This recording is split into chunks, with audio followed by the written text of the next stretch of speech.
इसका खेद है। मैं समझ रहा हूँ राहुल गांधी लगातार इन दिनों खेद व्यक्त कर रहे हैं।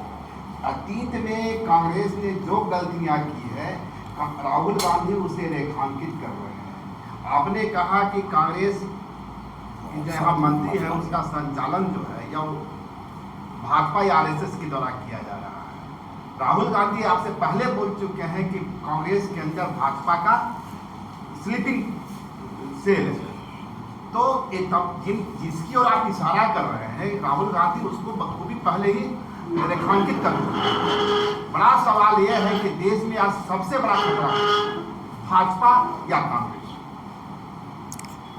देखिए, हमेशा देखिए इस चुनाव से पहले भी आपने देखा होगा, माननीय राहुल गांधी जी ओबीसी, दलित, आदिवासी की बात करते हैं, लेकिन उसको अगर ज़मीन पर आप देखेंगे तो ज़मीन पर नहीं दिखता है।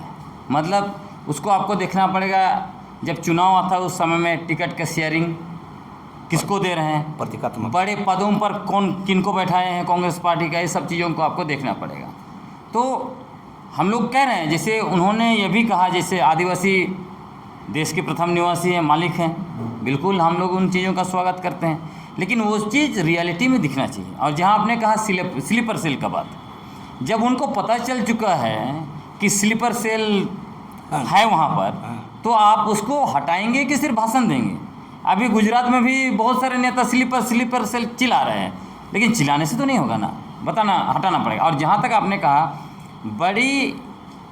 बड़ा जो खतरा बीजेपी है या कांग्रेस है, तो निश्चित तौर पर इस देश के लिए आरएसएस, संघ परिवार और भाजपा सबसे बड़ा खतरा है। खतरा इसीलिए है कि ये लोग संविधान को नहीं मानते, आज़ादी का लड़ाई में नहीं थे ये। उस समय में कांग्रेस बोलते हैं ब्रिटिश हुकूमत के साथ थे, उनका बहुत सारा इतिहास, उसमें मुझे नए बोलने की ज़रूरत नहीं है। तो निश्चित तौर पर वो है, लेकिन हम लोग बात कर रहे हैं अनुसूचित क्षेत्रों के बारे में। क्योंकि अनुसूचित क्षेत्रों के लिए जब संविधान बना और यहाँ विशेष प्रावधान किया गया, तो लगभग 40 साल तो इस देश में कांग्रेस ने शासन किया। कांग्रेस पार्टी को किसने रोक के रखा था कि अनुसूचित क्षेत्रों में संविधान के अनुच्छेद 244(1) और 5वीं अनुसूची के तहत नियम कानून लागू करने का? राहुल गांधी तो खेद व्यक्त कर रहे हैं ना, हो सकता है कल इसके लिए भी खेद व्यक्त करें। अभी तक तो नहीं किया है, हाँ करे तो अच्छा बात। और यहाँ बात सबसे बड़ी बात देखिए, इसमें हम लोग मूल रूप से सबसे ज़्यादा जिम्मेवार हम लोग अपने आदिवासी नेताओं को ठहरा रहे हैं, क्योंकि विगत 24 वर्षों से झारखंड के अनुसूचित क्षेत्रों में असंवैधानिक तरीके से नगर पालिका अधिनियम 2011, झारखंड पंचायत राज अधिनियम 2001 जैसे कानून लागू है, और संवैधानिक कानून पेशा कानून 1996, CNT और SPT जो 9वीं अनुसूची में है, ऐसे कानून लागू नहीं हो रहे हैं। तो इसके जिम्मेवार मूलतः हमारे वे आदिवासी नेता हैं जो विगत 24 वर्षों से यहाँ मुख्यमंत्री बने, मंत्री बने या विधायक रहे।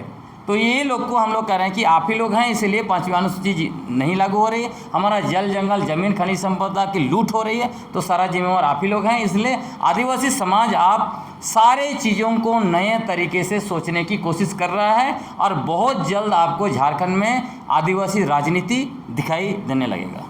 आपने अपने प्रारंभिक उद्बोधन में कुछ चीज़ें रेखांकित की है, और आपने कहा कि झारखंड का जो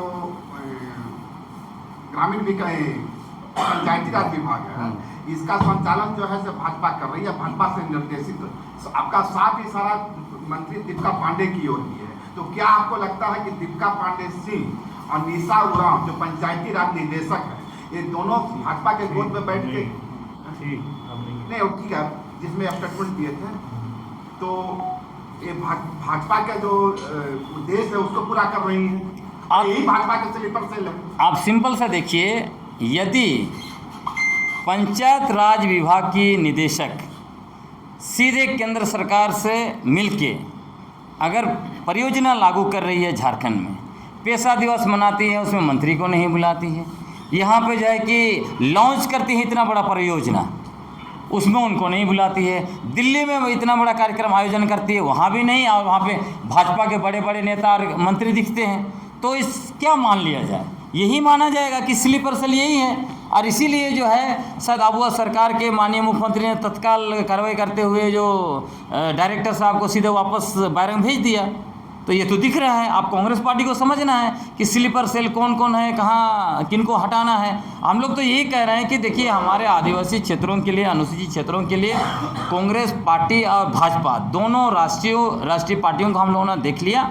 ये दोनों राष्ट्रीय पार्टियों से कुछ नहीं होने वाला है। अब हम लोग चाहते हैं कि कोई भी पार्टी, हम लोग जेएमएम की बात नहीं कर रहे हैं, कोई भी पार्टी झारखंड की माटी की पार्टी को ही खड़ा होना पड़ेगा, तभी हमारा यहाँ का जल जंगल जमीन और आदिवासी अस्तित्व, भाषा, संस्कृति, पहचान सब कुछ बचेगा। आपकी दूसरी आपत्ति थी हमारी परंपरा, हमारी विरासत पर। आप इसके जो ट्रेडिशनल कस्टमरी लॉ है उसको जो सूचीबद्ध किया जा रहा है उस पर इशारा कर रहे हैं।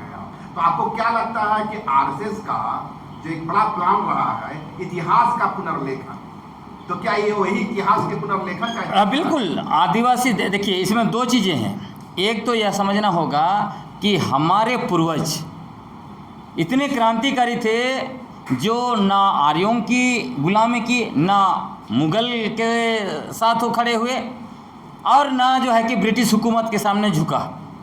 तो ऐसे जो हमारा विरासत है, अद्भुत मतलब क्रांतिकारी विरासत है, उसको जो है पंचायत राज विभाग के द्वारा गुलाम बनाया जा रहा है। मतलब ऐसा आदेश जारी किया गया पंचायत राज विभाग के द्वारा, ये कहा गया कि ग्राम सभा के लोग शपथ लें, और वीडियो बना बना के लोग भेज रहे हैं कि हम शपथ लेते हैं, हम अपनी परंपरा और विरासत की रक्षा करेंगे। बाप रे, जो समाज आज तक किसी का गुलाम नहीं हुआ वो क्यों शपथ खाने को मजबूर है?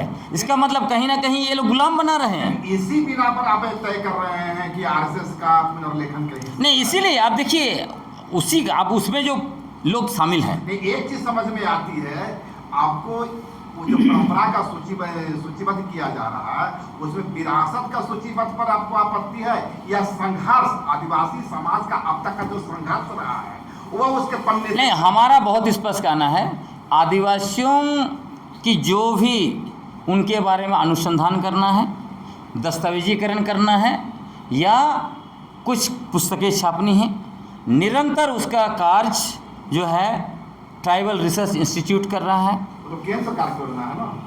फिर ये क्या ऐसा हुआ कि अचानक ये काम जो है कि पंचायत विभाग ले लेती है, और डायरेक्टर महोदय बार बार जो है कि आरएसएस का हेडक्वार्टर जाते हैं, बीजेपी के नेताओं के साथ जो है कि दिल्ली और यहाँ घूम रहे हैं, और वहीं से जो ये सब चीज़ें, और जो टीम बना है उस टीम को देख लीजिए, वो टीम में वही लोग हैं जो सरना ईसाई कर रहे थे। परंपरा, ये पेशा कानून में जो ईसाई आदिवासी बन गए हैं वो लोग इस परंपरा में नहीं आएंगे, इसलिए विरोध कर रहे हैं। कौन पेशा कानून के बहाने यहाँ आदिवासियों के बीच में मुर्गा लड़ाई करवा रहा था?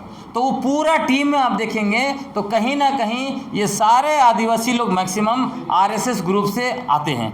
तो इससे स्पष्ट होता है कि ये कुछ लिखने जा रहे थे जिससे आदिवासी समाज को भारी क्षति होती। और ये लोग क्यों, हमारा कहना है कि पंचायत विभाग क्यों आदिवासी समाज को डिक्टेट करेगा?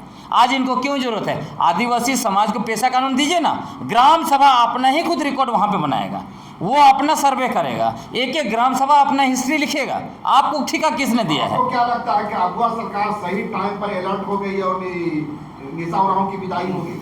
हाँ बिल्कुल। अभी जिस तरह से हम लोगों ने दबाव बनाया, निरंतर हम लोग देख रहे हैं, 2-3 काम अगुआ सरकार ने किया। एक तो यह किया कि 26 जनवरी को जिस तरह से असंगत पेशा नियमावली ये लोग लागू करना चाहते थे उस पर जो है कि रोक लग गई। दूसरी बात, इन लोगों ने जिस तरह से पंचायत विभाग की निदेशक हम लोगों को धमकी दे रहे थे कि बार बार फेसबुक में लिख के कि इन पर जांच होना चाहिए, इनका मानसा क्या है वगैरह वगैरह, उस पर जो है कि उन्होंने रोक लगा दिया। और तीसरा काम यह किया उन्होंने, जो व्यक्ति अब तक इतना आंदोलन होने के बाद भी प्रस्तावित पेशा नियमावली को रोक के रखा था, अपने ऑफिस में दबा के रखा था, तो उनको यहाँ से हटा दिया। तो इसलिए हम लोग उम्मीद कर रहे हैं कि आप पेशा कानून का प्रारूप जो है, जो नियमावली जो है, वो बहुत जल्द पेशा कानून के 23 प्रावधानों के अनुरूप आएगा। और हम लोग उम्मीद कर रहे हैं, विश्वास कर रहे हैं कि सरकार इसको जल्दी से जल्दी लागू करेगी। यदि ऐसे नहीं करते तो निश्चित तौर पर हम लोग आंदोलन पर बद्ध होंगे। जी, वैकल्पिक रूप से किसको आप देख रहे हैं आगे नेतृत्व के झारखंड में?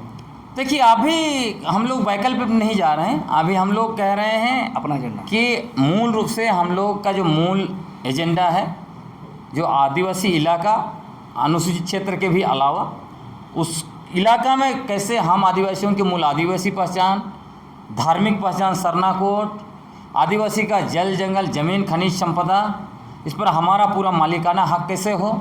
तो इसी की मूल लड़ाई, मतलब हम आदिवासियों के संवैधानिक अधिकार, कानूनी अधिकार और पारंपरिक अधिकार, इसी पर हमारा पूरा फोकस है। लेकिन हम लोग निश्चित रूप से, चूँकि एक पॉलिटिकल इशू है, इसलिए हम लोग उसको पॉलिटिकली देख रहे हैं और हम लोग देख रहे हैं कि ये अबुआ सरकार ने वादा किया है, अपना वादा निभाएं। यदि वादा नहीं निभाते हैं तो निश्चित रूप से आदिवासी लोग विकल्प के बारे में बाद में देखें।